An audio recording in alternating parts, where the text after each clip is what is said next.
Hi everyone, welcome back to Calliope Music Reviews. My name is Colin and this is the Music Canon. I hope you guys are having a fantastic day so far. I know I am. Today is a beautiful day because we are talking about the lush queen, the Ghibli girl herself, Ichiko Aoba, the Japanese folk singer-songwriter, and her newest album, her ninth studio album called Luminescent Creatures.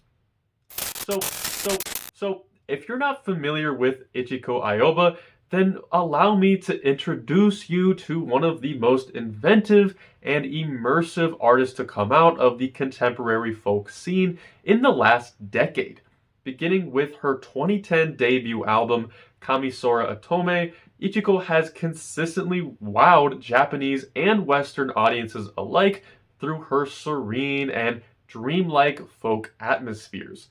Albums such as 2013's Zero and 2020's Windswept Adan showcase a deliciously subtle sound rooted in Ichiko's soft acoustic guitar playing and a mesmerizing nature-like ambience.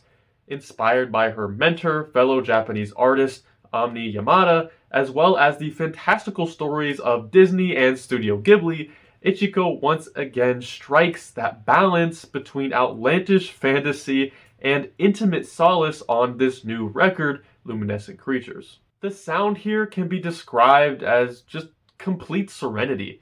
Every instrument here breathes with such delicacy and wonder in these splendid little chamber environments. This sound is a bit more new age than previous Ichika Aoba efforts, as well through a variety of lush string work, glitzy chimes, and curious flutes. The base of this sound is formed by charming piano and cozy guitar that introduce subtle but extremely rich folk arrangements, gently washing over you as dainty keys and airy ambiance give room for Ichiko's floaty vocals. As per usual, Ichiko's voice is just exquisite, silky in its reminiscence, but wispy in its resonance, always gracefully drifting above slowly migrating instrumentals. And speaking of slow, this record is a little slower than the typical Ichika Aoba album, particularly minimal in its soft and liquidy textures.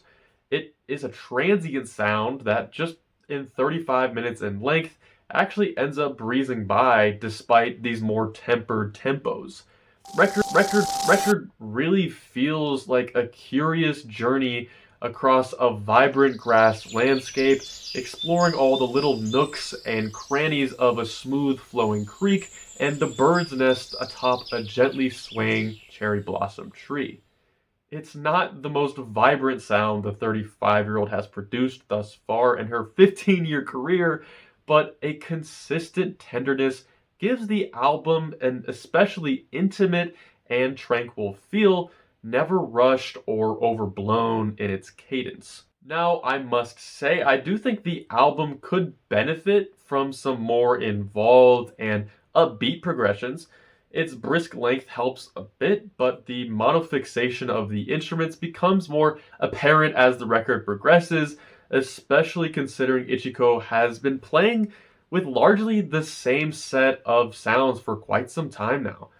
That being said, the album never truly loses its sense of wonder, which is very much an aspect of the lyrics as well. The subject matter largely deals with Japanese folklore and imagery found in Ichiko's own dreams. Now, I'm not Japanese, so I couldn't accurately tell you the exact or many possible meanings that may be encompassed within these folk tales, but I can try to give you an idea of what the imagery may represent, at least for me. For a lot of the record, Ichiko seems to be speaking from a childlike point of view, naively observing some pretty fantastical things like spirit monsters and magical towers. While these reveries are interesting, the real essence of this record is through its surrealism and a spiritual navigation of sorts.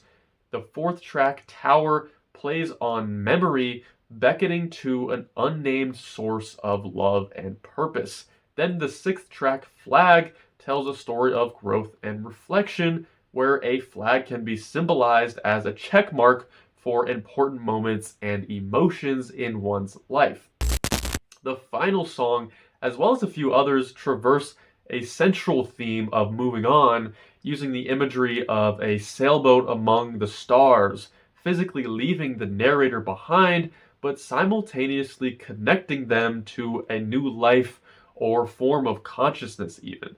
While it's difficult to decipher much meaning behind these lyrics, Ichiko's words are honestly quite comforting.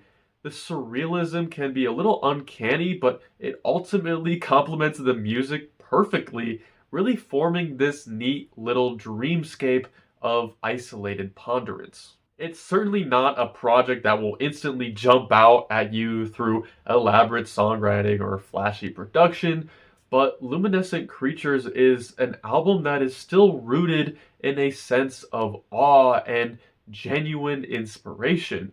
While I would definitely enjoy a more ambitious and adventurous direction for Ichiko at this point in her career, I can't complain at all with the just gorgeous immersion that is this new album.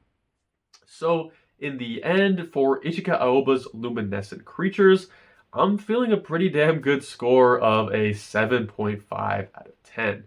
My favorite moments on the album are the sixth track, Flag, the eighth song, Luciferine, and the serene grace that is the 11th and final track. And alright, that will pretty much do it for this quick video. I really do hope you guys enjoyed this quick review on Ichiko Aoba's new record. Please, as always, I encourage you to form your own opinion. So please, please, please let me know what you think of this record in the comments below. And as always, feel free to suggest any other records or albums that you would like me to cover on this channel in the future. And with that, this has been Ichiko Aoba, the Music Canon, and I'll see you in the next one.